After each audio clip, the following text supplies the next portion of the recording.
How dare you! তোমার কত বড় সাহস! তুমি একে তো একটা থাপ্পড় ওর গায়ে মারছো, আবার আরেকটা মারতে যাচ্ছ। এত বড় সাহস তোমাকে কে দিচ্ছে? বাই দ্য ওয়ে, আমি পরিচয় করিয়ে দিচ্ছি। তুমি যার গায়ে হাত তুলতেছো সে কিন্তু আর কেউ না, আমার ছোট বোন। তোমার যদি কোনো কিছু জিজ্ঞেস করার প্রয়োজন থাকে সেটা তুমি আমাকে জিজ্ঞেস করতে পারতা। তুমি ওর গায়ে কেন হাত তুলছো? আর তার থেকেও বড় কথা, সেই তখন থেকে আমাকে জ্ঞান দিচ্ছ যে আমি তোমাকে ধোকা দিচ্ছি, আমাকে ব্লেম করতেছো। তুমি যে আমাকে ধোকা দিচ্ছ সেটার বেলা কিছু না, আমার অগোচরে তুমি আরেকটা বয়ফ্রেন্ড নিয়ে ঘুরতেছো। আমার সাথে তোমার 4 বছরের সম্পর্ক, কিন্তু তারপরেও তুমি আরেকটা ছেলেকে নিয়ে ঘুরতেছো, সে তোমার বয়ফ্রেন্ড দাবি করতেছে, আর তুমি আমাকে বলতেছো যে আমি তোমাকে ধোকা দিচ্ছি। আমি না বুঝতে পারিনি আসলে রেস্টুরেন্টে তোমরা দুজন বসেছিলে, হাত ধরেছিলে, আমাকে ছবি পাঠিয়েছে, এর জন্য আমি ভেবেছি তুমি হয়তো আমাকে ধোকা দিচ্ছ।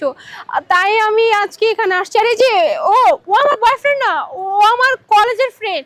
আমি আসলে চেয়েছিলাম যে ওর সাথে মিছিমিছি একটা নাটক বানিয়ে, মানে তোমাকে দেখানোর জন্য যে আসলে কেমন লাগে। আমি আমি আমি না বুঝতে পারিনি।